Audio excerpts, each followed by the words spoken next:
So today's event is brought to you by DELT, the Danish English Literary Translators Association, SELTA, the Swedish English Literary Translators Association, and Swedish Book Review.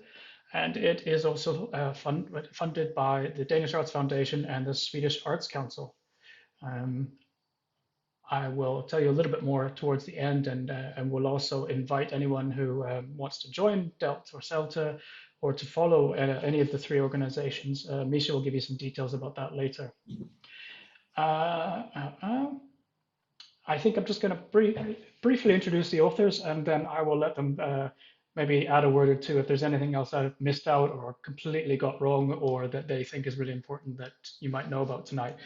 Also, given the audience that we've got here. I'm going to start by introducing Aina Basso, who is a Norwegian author and historian. She debuted in 2008 with a historical novel, and in 2012 published In Elden, Into the Fire, which I think you're going to be reading from after Aina. Yeah, great. Which is about, and I think I've got this right, about the witch trials in Finnmark in the north of Sweden in the 18th century. Is that right? A bit earlier. Northern Norway. Northern Norway, yeah. Yeah, and when 1620s. 1620s, okay. Which I'm super intrigued by, and I would love to hear more about. Aina writes historical novels for young people and adults, non-fiction for young readers. She's been nominated for numerous prizes, and including the Nordic Council Children's Book Prize. I don't think you've been translated into English yet, apart from sample translations, but hopefully there are some readers out there who might take up the cause there. Next, we have from Denmark, we have Fupz Aakeson. You will hear my Danish slant here. I'm very biased towards Danish. That is my second language. So yeah, sorry about that. I'll apologize in advance. But Kim is one of Denmark's most prolific children and YA authors. Is also an illustrator and screenwriter. Hundreds. I looked on the list on Wikipedia, and I was just scrolling and scrolling and scrolling through the list of titles there. It's incredible. Too long to mention the awards and achievements that he's had here, but they are extremely prestigious awards in Denmark and other places. The Tello series is one of my favorites. I've read others, but that is one of my personal favorite series, which Pushkin Press has published a few of them in English, and they are fantastic. And I think they also bring up loads of the topics that we've been discussing today. They're all involved in his books there, which is great.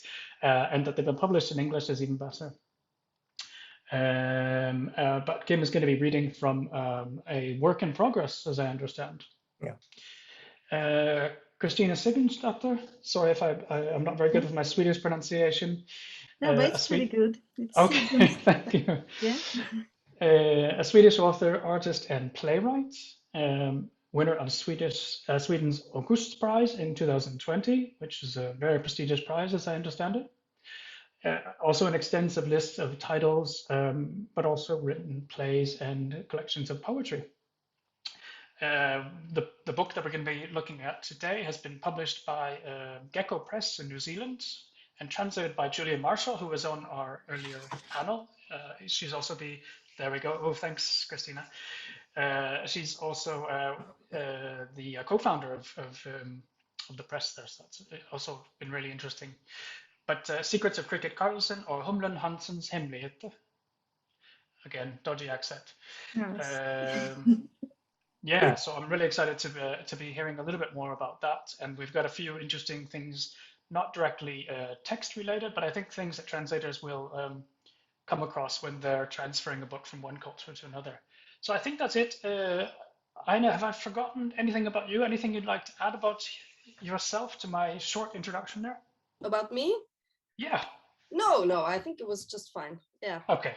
Yeah, it's great. Yeah. And we all love Aina's very dramatic background there. Aina is currently away from the office in a what was the TV series you mentioned about your room looks like there? Yeah, I'm in a yellow Twin Peaks kind of. Twin Peaks. I'm in a hotel room in a small town in Norway. Yes. Kim, was there anything I missed there? Anything you'd like to add to that? No, just that illustrations is past time. I quit 20 years ago because writing was enough. That's interesting. Yeah. Do you miss it? No. No. Okay. No, I was drawn out. But you work with lots of extremely talented Oh, yeah. illustrators in Denmark, Yes. don't you? Yes. So, yeah. Interesting. I encountered another, I think, a Swedish author who was translating her own works into English, I think, and her agent just at one said, "Stop translating, just write books. You don't have time for this. We want more books from you. Let somebody else do the translation, please." So maybe that was a similar case there. Kristina, anything you'd like to add there? I always have to mention Ester Eriksson, the illustrator, talking about illustrators. Yeah, thank you. She's a very big part of creating this character and book. Thank you for mentioning it. I have that on my list here and I completely forgot. I'm so biased towards translators. I'm so sorry. Great. Why don't we jump into our, we're going to do some readings here. We're going to read a little bit, and I think because we've got the audience for it, I think we've got a very Scandinavian interested audience here, both language and culture. So we're going to read both in Swedish, Danish, and Norwegian retrospectively, and in English. And the authors are all going to read from their own works. So I think I said, who was going to read first here? Let me just see here. Was that Kim? Yeah. Kim, if you'd like to read a very brief page in Danish and then follow it up in English, please. And this is a godnatshistorie? A good night story? Yes, bedtime story. And I want to just a disclaimer, it has a rough opening, but it ends well. It's about peace and love. But it's called En godnathistorie. Der er et barn i sengen, og hun vil have en godnathistorie. Jeg kan et dejligt eventyr, siger jeg. Der er prinser, der er prinsesser, der er en trold, han bliver god til sidst. Ellers tak, siger barnet. Jeg vil høre en grusom historie. Der skal være soldater, geværer, hunde med skarpe tænder, ting der brænder, aske. Sådan en historie om en krig. Siger jeg, lige inden du skal sove. Jeg kan klare det, siger barnet. Fortæl. Jeg tøver lidt, så siger jeg, der er 1000 soldater på den ene side af byen på bjerget, og 1000 soldater på den anden side af byen på bjerget. De har 1000 geværer og 1000 bomber, og de vil erobre byen på bjerget. Hvad sker der egentlig i en krig, spørger barnet. And in English, A Bedtime Story. A child in bed wants a bedtime story. Oh, I have a lovely fairy tale, I say. There are princesses, and a very bad ogre, but he turns good in the end. Ah, no thanks, says the child. I want to hear a cruel story with soldiers, guns, dogs with sharp teeth, fire, smoke, and ashes. I want that kind of a story about a war. Really? I ask, just before you're going to sleep. It's just a story, says the child. Begin. I hesitate, then I say, there's an army with 1,000 soldiers on one side of the city on the mountain and another army of 1,000 soldiers on the other side of the city on the mountain. And they have 1,000 guns and 1,000 bombs, and both armies want to take the city on the mountain. What do happen in a war, the child asks. Amazing. Thank you, Kim. Yeah, really lovely. And thank you for the disclaimer there that it does end with peace and happiness. It does. Particularly in the times where we are currently living in. Yeah, it's really interesting. And always lovely to hear the Danish accent in English as well. Really nice to hear. Okay. I think next we have Aina reading from Norwegian, and this is the book we mentioned before, in the Elden, Into the Fire. Oh, Kim, I forgot to ask you, who translated your text? Is that it's just a quick test translation? Okay. For the occasion. It's not really translated. Yeah, is it? I'm just because we have a lot of Danish colleagues here. Is it anyone we might know, or is it just like a kind of in-house translation, or? It's Lars Kåber. I don't. But a translator I've worked with before. Okay. I worked with him in feature films. Script writing. Amazing. Yeah. Cool. Yeah, we're all about the translators here, so we name the translators as our Sure. hashtag. Okay, here, sorry. No, that's okay. Sure. And Aina, yours was translated by Sean Kinsella, who I know Yeah. from Norwegian there. Sorry, I'll let you take over. Yeah, okay, so I'm going to read the Norwegian text first. And I want to say that I don't write in the majority language, bokmål, which is more similar to Danish, but I write in nynorsk, New Norwegian, and it's more close to my own dialect from the west coast of Norway. So this is the first page of Elden's story. There are two main characters in this book, Dorothée, who is from Copenhagen, and Elden, who is from Finnmark in northern Norway. Nordlyset braut som bårer over himmelen, lysende grønne band, som viklet seg inn i hverandre, som glei sammen og delte seg så store at de omkranset hele bygda. Det var en tone i nordlyset, en mørk dur, som dirret gjennom natta. Bygda lå mørk i snøen. Snøen var kram og hadde leget i flere måneder, hardpakka og djup. Jeg sto oppe på berget og så. Følgde de langsomme røslene over himmelen, så lyset spegle seg i sjøen. Klar natt med stjerner, kald natt som alle netter. Jeg spisset leppene og plystret en lang tone mot himmelen, mot lyset som vrei seg sakte gjennom mørkere. Det var synd å plystre på nordlyset. En kunne kalle fram djevelen selv med det, men jeg likte lyden av plystretonen i natta, i bårene mot stranda. Jeg klarte ikke å late det være. Et gult lysfelt åpnet seg over snøen ned om berget. Det var mor som kom i døra og ropte meg hjem. Over oss skein og spann over himmelen, lys så store som guder, overjordiske som trolldom. Okay, so that's Norwegian part.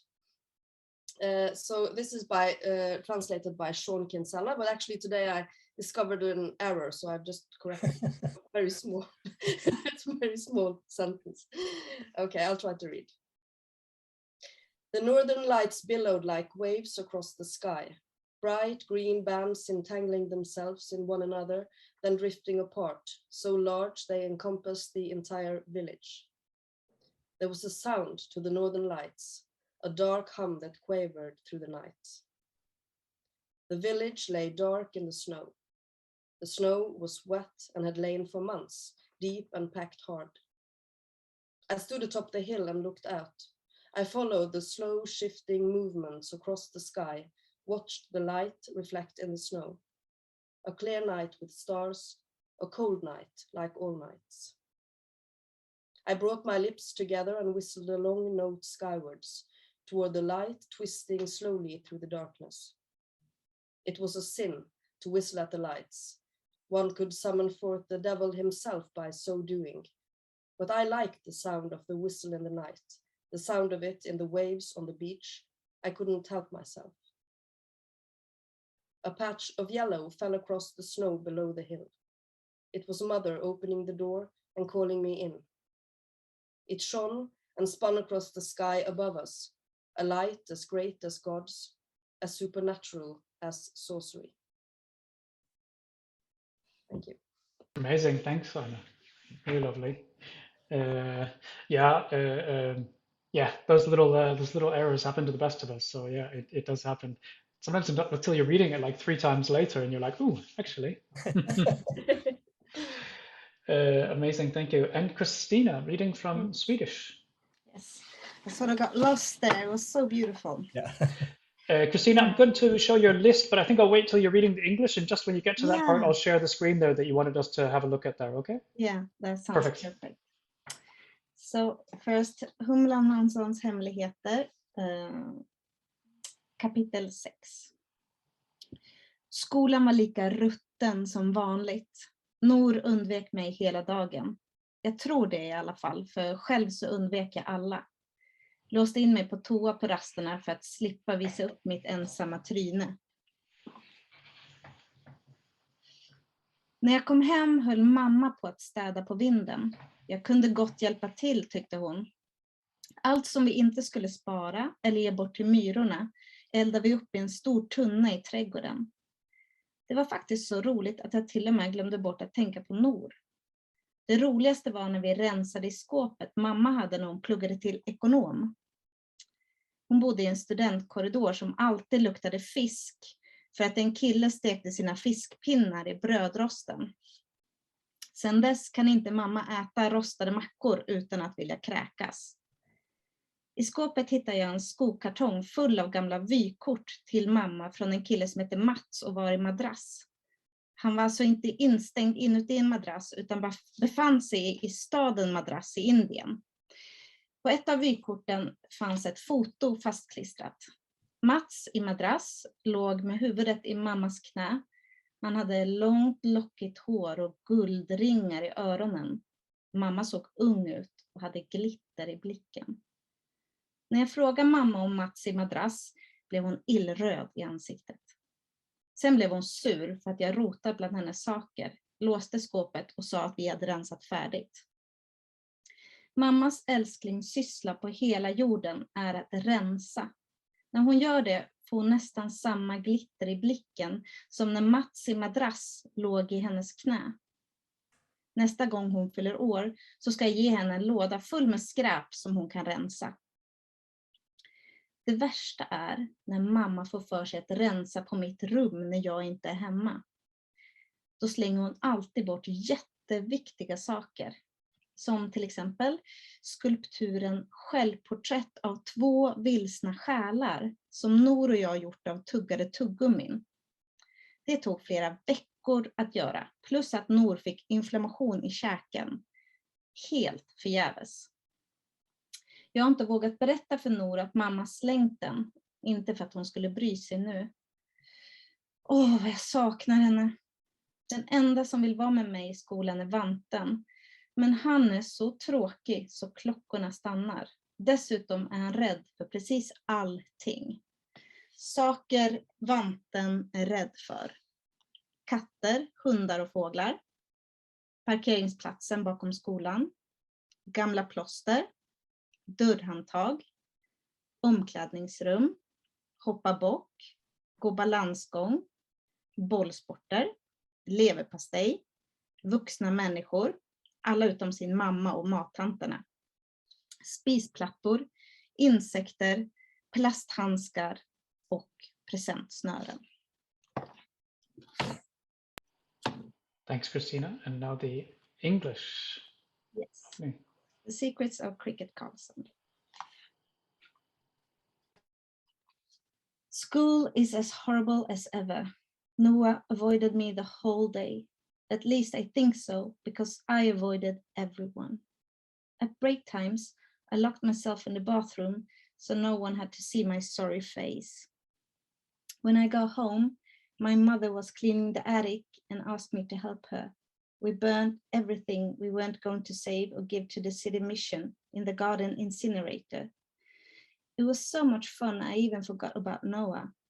The most fun was clearing out the cupboard Ma used when she was studying economics. She lived in a student hostel that always smelled of fish because one boy used to cook fish fingers in the toaster. She hasn't been able to eat toast since then without throwing up. In the cupboard, I found a shoebox full of old postcards from a boy called Matt in Madras. My mother must have met him when she went to India. One postcard had a photo stuck to it. Matt in Madras was lying with his head in my mother's lap. He had long curly hair and gold earrings. She looked young and her eyes were shining. When I asked who Matt in Madras might be, she went bright red. Then she was cross because I rummaged in her things and she locked the cupboard and said that it was enough for today. Clearing out stuff is the job my mother loves the best in the world. When she does it, she has almost the same glitter in her eyes as when Matt in Madras was lying in her lap. For her next birthday, I'm going to give her a box of clutter to sort through. The worst thing is if she cleans out my room when I'm not home. She always throws out precious things like a sculpture called Self-Portrait of 2 Lost Souls that Noah and I made from chewing gum. It took several weeks to make. Plus, Noah got inflammation of the jaw, all for nothing. I haven't dared tell Noah that Ma threw it away. Not that she'd care anymore. I miss her. The only person who wants to be with me at school is Mitten. But he is so boring, he makes dead people fall asleep. Besides that, he's afraid of everything. Things Mitten is afraid of. I think you got the wrong one. This is things Noah is good at.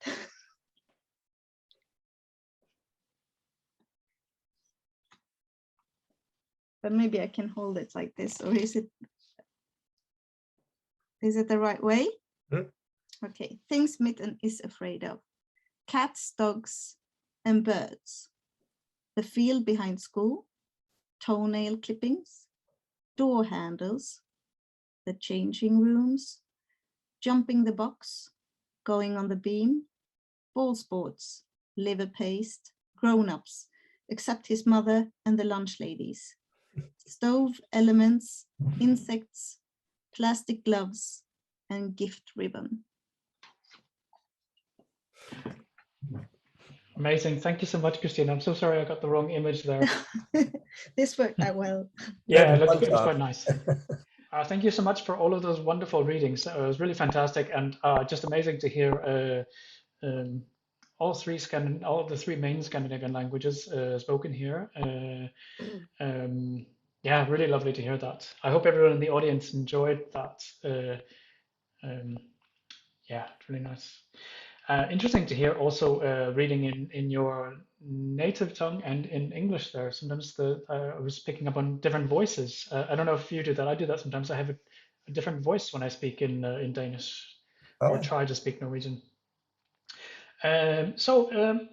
Earlier we had a question, actually Guy Pussy posed one of the first questions he did during his workshop. He asked everyone to talk about was about translation, children's books in translation when you were young, or what point did you ever realize, or at what point did you realize you were reading something in translation, a children's book in translation?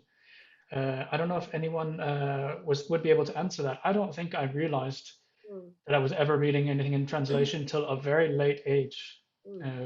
I don't know what other people think. My father read always Ivanhoe, Robin Hood, The Last of the Mohicans. So I had some kind of notion that it was probably not from around the suburb where I grew up. So it was all stuff that hadn't anything to do with my life at all. It was more like a travel out in the world. Yeah, Kristina or Aina, have you any experience or about the same? No, I think that I was just into the story so much that I wasn't really like reflecting on where it came from. I thought that yeah, when you read You're in This World, so you don't really like think about that somebody has written this or that it was like an author while you were reading, because you're like because children's fantasies are like so much better than us adults. So I think that children like disappear in the stories much more than we do. So I never remember like I thought it was cool to be a writer, but I don't think that I thought about the writers or the authors while I was reading. No. Thanks, Kristina. Aina, anything to add to that? Well, I don't know if I really thought about it, but I read a lot of Astrid Lindgren, as I think every Scandinavian child has done and still does. And well, they were also made into movies. So they were on the children's TV, Barne-TV, when I was a child. And then they spoke Swedish. So Emil and Ronja and Pippi, they spoke in Swedish. And I understood Swedish, and I also have learned to understand Danish. So I can understand all of you in your original, by the way. But so maybe I understood that Pippi really her name was really Pippi Långstrump and not Pippi Långstrumpe. But I don't know if I really thought about anyone translating the book. That's interesting. Yeah. Also, because in Scandinavia you subtitle, you don't dub generally. I know it happens more nowadays, but so maybe that's another reason you would realize it's a different language. Interesting. Yeah. Okay. On that topic. So maybe I don't know. I've got two questions here. So maybe we can. I'm not sure if I should word it. So when you were growing up, when you were younger, when your imagination was running wild there, who are your favorite children's authors or children's books? Maybe favorite children's book is more. I don't know if you're so focused on the authors, but on the books or the stories, as Kristina said. Kim, can I start with you again? Yeah, I think one of Astrid Lindgren's Mew Min Mew was a big one for me. It was scary and dangerous to listen to, and really I was really absorbed by it, and when my wife read it to our daughter here not so long ago, I was like totally drawn back into this knight with his heart of stone. Was really... Nice, thanks, Kim. Kristina? Yeah, I really like Barbro Lindgren because she wrote like about mentally ill people, and I was like really interested in like people being in the psych ward and stuff like that. And I also love like Ole Lund Kierkegaard, and I don't know it's called Gummitashan in Swedish, but I really love that. It was just this mixture of like really like ordinary life and like being bullied, but also going into this mythical like witch world, and also revenge. I loved like the topic revenge when I was young. Thank you, Kristina. Yeah, these are some of the things we've been talking about today that we're I think I've read Gummitashan in the last year or so for the first time myself. And I was just thinking about, yeah, could this be, would someone pick this up in English? I don't know. There's a lot of things in there that are important, but I don't know whether, yeah, we'll come back to that question. Also, it's going to be some spitting competitions in some English. I think it has been picked up in many languages. Yeah, but just not in English as far as I know. Yeah, which is interesting. Aina, favorite book as a child? Well, it was funny that Kim mentioned Mew Min Mew, Mew, my son, as I've written in my book, because I had to find the English title. That was always also my favorite children's book, and I still read it today and listen to the radio theater play. Yeah, so I really love that. And also I loved Roald Dahl, which is really Norwegian, you know. And Matilda was one of my favorite books, and also, of course, The Witches. I've written about witch hunts, and it started with The Witches when I was a child, I guess. Great. Yeah, I don't know, Misha, if you're able to do that. Someone's just adding in the chat there if we can find the title. Kristina, there was Gummitashan. Was that what we were talking about? Yeah, thank you. Rubber Tarzan? Sounds so bad. It does, doesn't it? Yeah. That was the first obstacle. Work on that one, yeah. We'll work on that one. Okay, great.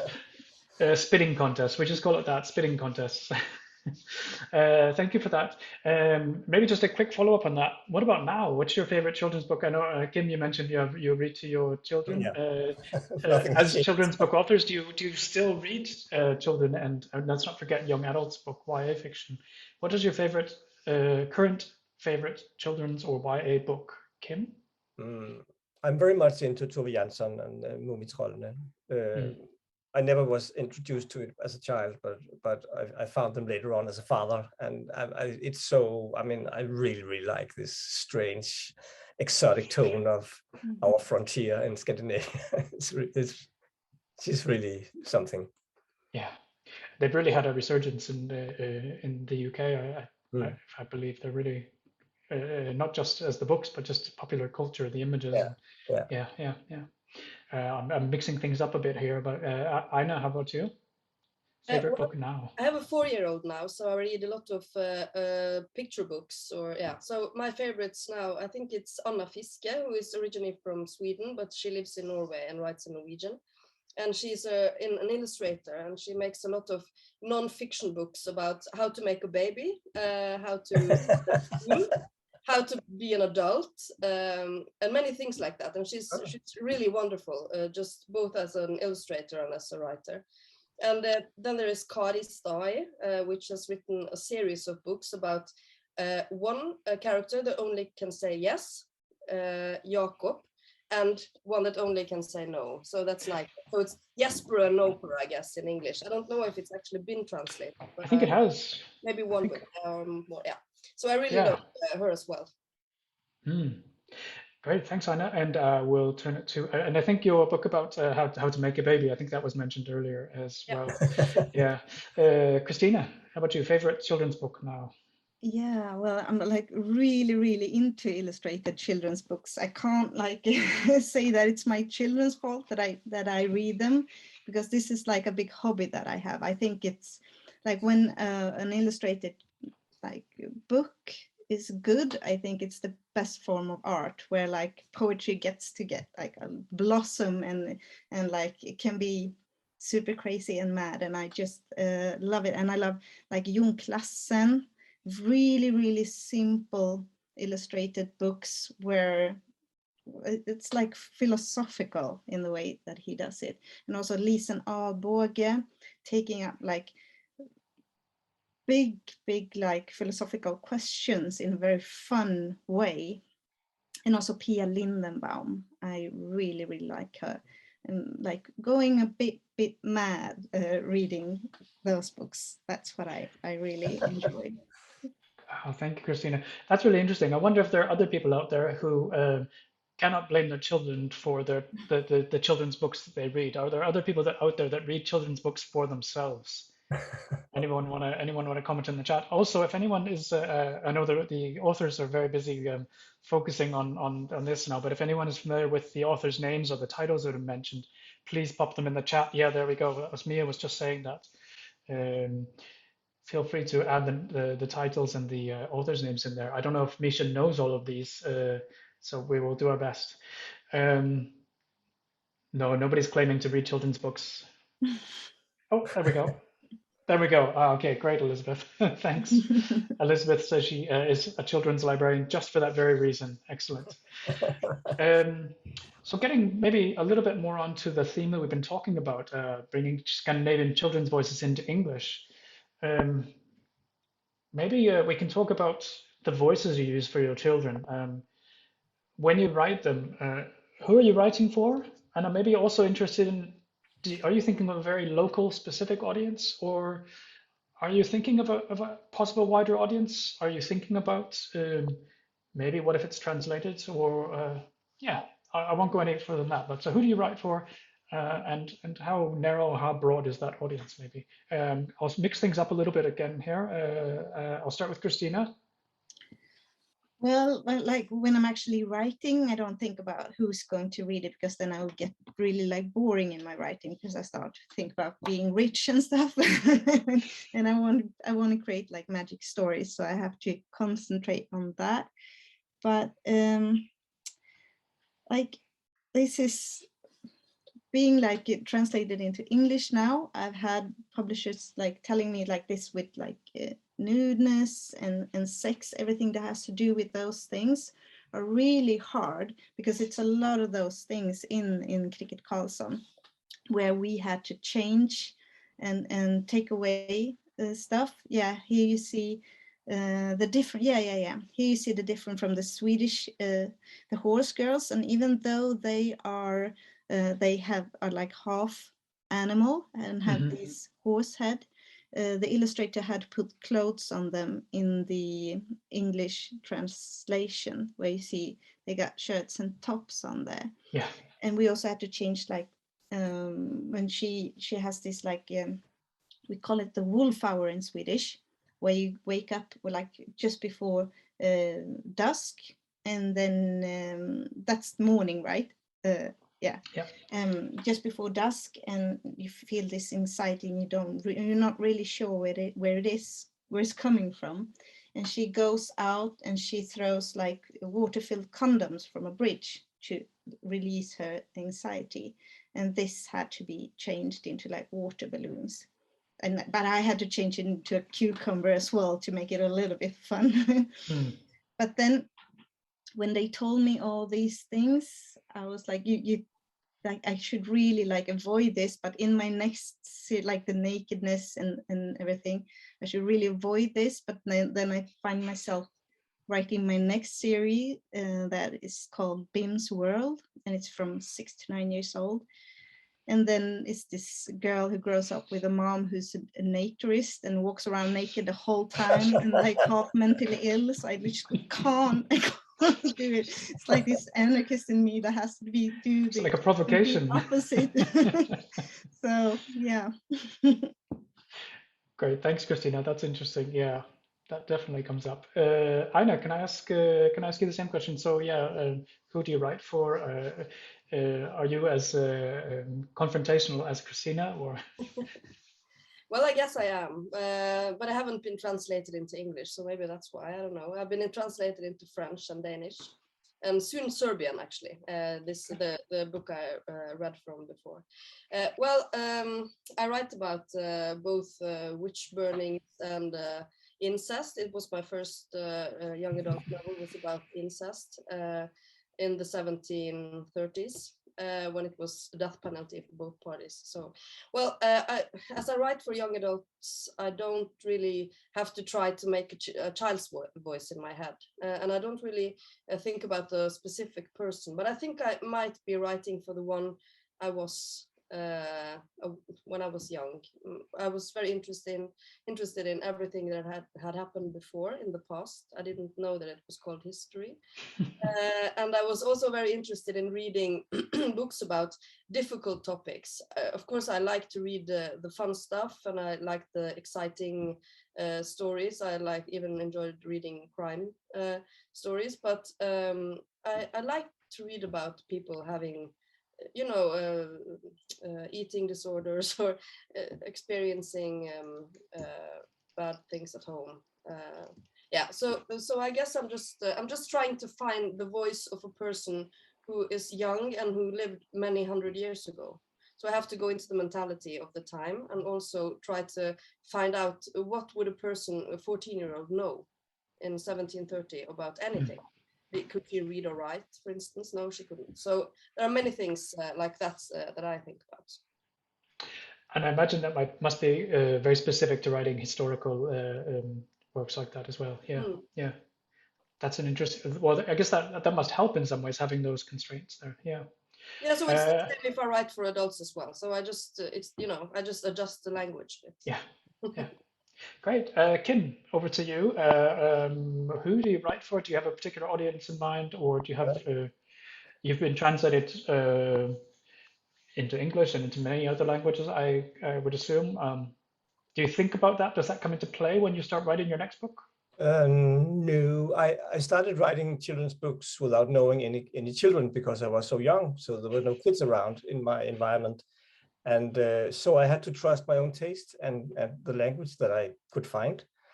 And then at some point, I was a father for the first time, and she turned 5, 6, and everybody said, "This is the age you write for." And I was thinking, that's interesting, and now I have someone in my home that I can, share stories with. And it turned out she had really, really bad taste. She was into cheesy girl on horse magazines, really bad stories. So I had to send her out of my workshop, and she hasn't been admitted in there ever since, because it's like you said before, that if you start thinking about someone out there and what they're able on, what they would like, and what you'll turn into a weak version of yourself. You have to trust your language and your taste and the way you tell the story. And I have been surprised, in good or bad. I have made stuff that I thought was pretty okay and nobody wanted to read it. And other times it's been, a more happy experience. But I really think that the workshop, the office where you work, that's pretty selfish and self-absorbed room. And the democracy starts when the book is finished, when the story is ready to meet the world. Great, thank you. And I guess nice. And I feel that if you start thinking about like how young people talk today, and you try to get, I feel like super old. I feel like 100 years old when I try to like write as the kids do today. So, but I think that like what you find as a writer is like the inner emotions and all that is going to be the same, whatever age we're at. It's going to be the same, like heartaches and problems and the friends issues or family issues. It's going to be the same inside. So that's like where to focus, and then just like to entertain your inner child, I guess. That's what we do. Yeah. Super, thank you all for that. I'm just kind of reflecting on that for a moment, but yeah, let's let that one lie for just a minute.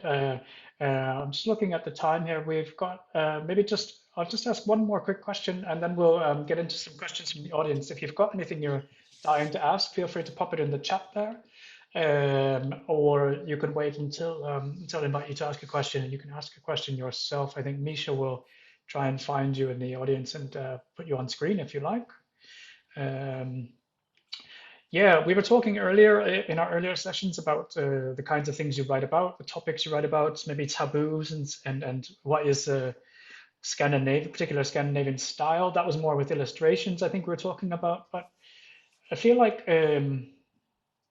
again, this might be generalizing, but I feel like in Scandinavia, generally children are treated as much more mature and grown up, almost as adults, and aren't treated differently. And that comes across in Scandinavian children's literature, and sometimes that doesn't work very well in English, or sometimes it does. I don't know. What do you find it with maybe with some of your different audiences? Do you find, yeah, when you're do you think yeah, children are treated differently in Scandinavia, and does that reflect in the kind of things that you talk about in your books? Or is that hard to say when you're there? Kim, maybe I could ask you first. Yeah, but I think we have this heritage from Astrid Lindgren, who was kind of, I don't know if she was the first, but at least a big one that kind of wasn't afraid to enter the hard stuff that children are rumbling within their heads. You know, children does not live on an island by themselves, isolated from the rest of the world. They meet death pretty early. The dog dies or grandpa dies, and they know about a lot of horrible things. And I think Astrid was one of the first to kind of enter that and not being afraid to have really dark issues, but treating them with in a beautiful way. So I think she laid out like the road for Scandinavian literature that we are now driving. Yeah, and we're not that religious either, so we don't have those rules to follow. So we can just yeah, as I said before, it's gone a little too far sometimes when I was young, and there's the pictures, books that you got to read from grown-ups, maybe not like really understanding how far the child's imagination can go, and when they show this really explicit like pictures of grown-ups getting at it. So, but then Anna Fiske's book is also really like you really see what they do and see that they're enjoying it, but maybe with a little bit more explanation around it. When I was little, the books were just like, okay, this is just really, really from an adult point of view, grown-ups having sex, and I don't know if children are that interested in seeing that. No, maybe not. But I met a school teacher who said, "Oh, we use a lot of your picture books in my class," and I said, "Yeah, okay." It was 9th grade. I mean, so maybe some of the books are used in a totally different way than we think. In a different context, yeah. Yeah. Interesting. Aina, did you want to add to that? Well, all my, my publisher, my editors, they always say that kids they can deal with a lot. So my latest book is for young adult, but it's a non-fiction book about the death penalty in Norway, and that's what I've been talking about today with 14-year-olds. So we've been discussing the death penalty just both in the Norwegian history and also today. So it's very interesting. I don't know if that would be a problem in English, but.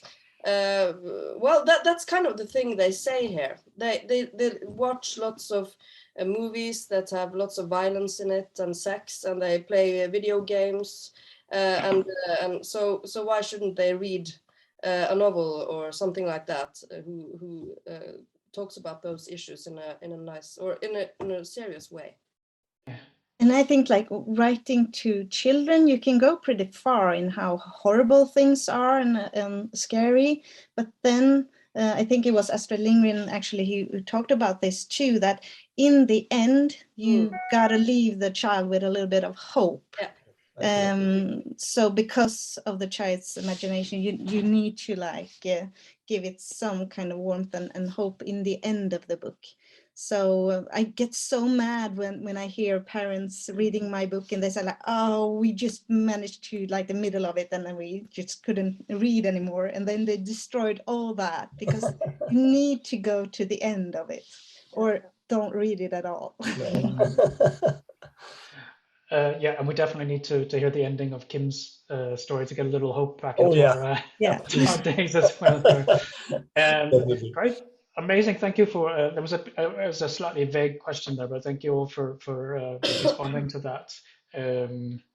Yeah, I think we're going to look. I don't see anything in the chat box just now, but we'll invite anyone with a question just to put your hand up or to pop it in the chat box.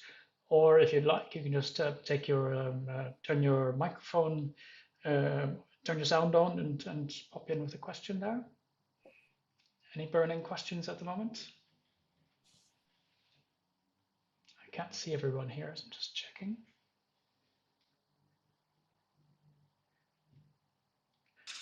I should just thank Lisa here for adding a few of the titles in there. That's very nice of you to add some of the titles we've been talking about there. Okay, well, if there's any other questions coming in there, we'll take those in just a minute there.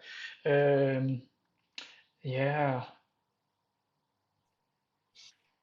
I was thinking about some of your books, Kim. I was wondering about the reception that some of them have had, some of your Vitello books. I think Pushkin has published 6 of them, is that right? Yeah, five or six, yeah. Including Vitello Carries a Knife, which is an interesting one. I haven't actually read that one, so I don't know where the story goes. But on the cover, there is this little boy who's, how old is Vitello? Maybe 5 or 6 years old, a bit older. Yeah, so ish. Yeah, holding a knife. So I think one of our earlier authors talked about how there was another book with about a child with a knife, and then they couldn't find a publisher or an agent willing to publish it. And I thought of this book by Kim. But some publishers are willing to do things against the trend or take a risk on things, and that was including Gecko Press in New Zealand, who was on our panel earlier and willing to try some different things there. Yeah, that's my publishing company, and I really liked how they approached me with these things that and explained to me like if you publish it like this with the condoms and the toplessness, it's going to be put on this adult shelf and it's not going to be sold.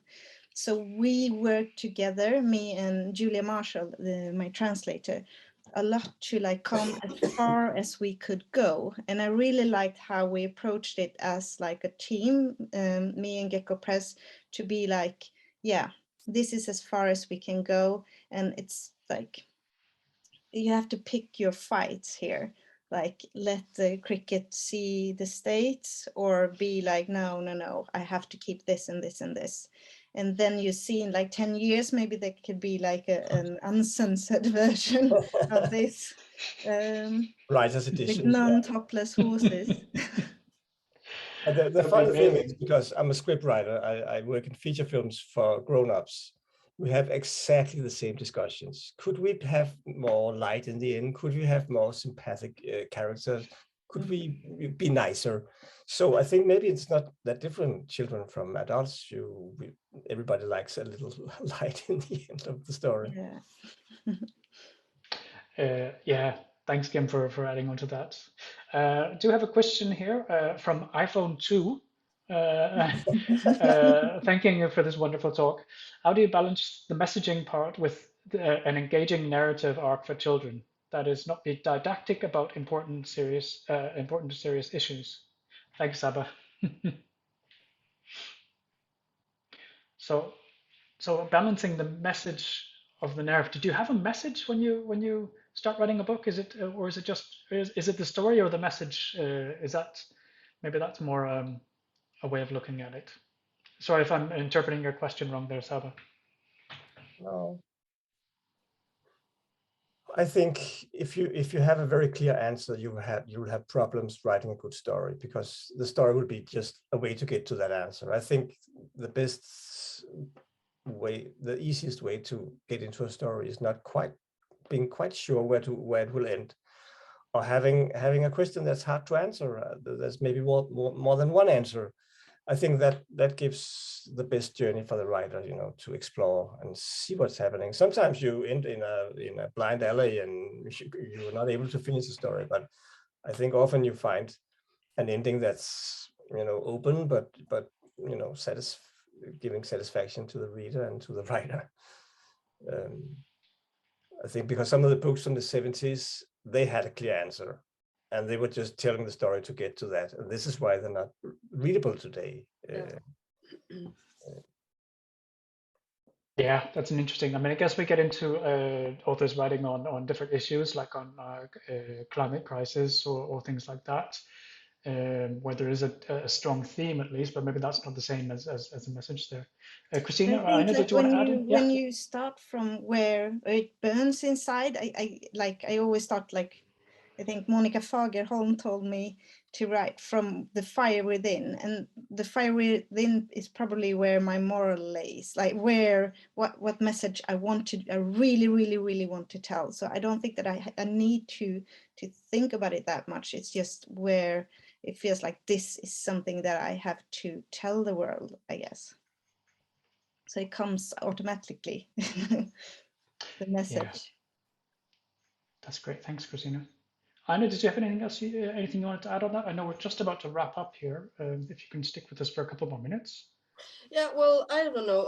I'm more interested in maybe exploring some topics like witch hunt, or and trying to see what it could have been like for many people involved. So I don't really have a message in that sense, but I have been one kind of nasty critic said about my books that I was always writing about, oh, look at this, it's so unjust. Look at this is not fair.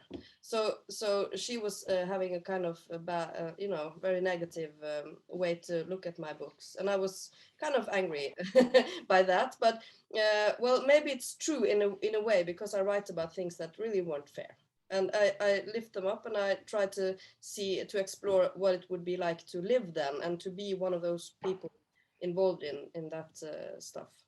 Yeah. Great, thanks, Aina. I see there's another quick question, but I'm not sure we have time for that from Jane about a favorite translation of your own work. I don't know if you want to comment on that before we wrap up. Do you have any favorite translations of your own work? Do you think about that? Do you read any of your translations? Can you read other?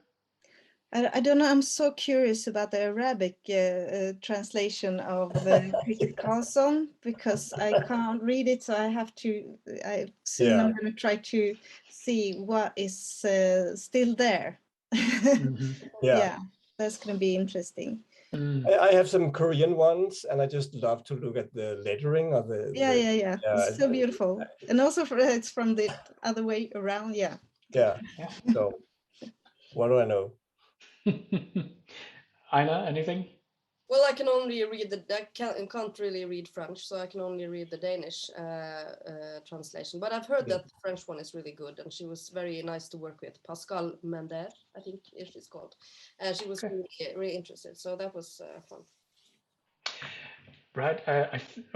Trine says thank you. I think we're going to wrap up there. Thank you so much to Fupz Aakeson, Aina Basso, and Kristina Sigunsdotter for this lovely talk. If you like a bit of a round of applause, emojis or otherwise, feel free to thank them for their wonderful time here. Thank you so much for joining us. And thank you to everyone who joined us in the audience and who's been with us all day on our 3 events of bringing Scandinavian children's voices into English. Again, just a reminder, this is brought to you by the Danish English Literary Translators Association, DELT, and SELTA, the Swedish English Literary Translators Association, and Swedish Book Review. If you are a translator working into English and would like to join either DELT or SELTA, please get in touch. Or if you'd like to follow DELT, SELTA, or Swedish Book Review on Facebook, Twitter, Instagram, please do, and we will be sure to bring you more events like tonight. I also just want to personally thank the organizers of this event, for the people who put in some hard work there. Ian Giles, Alex Fleming, Misha Hoekstra, Caroline Waite. Let me know if I'm missing anyone. And to our funders, the Danish Arts Foundation and the Swedish Arts Council. I think that is just about it. Thank you to everyone who's joined us. Have an amazing evening, and thanks again. Thanks Bye, everyone. very much. Bye. Bye.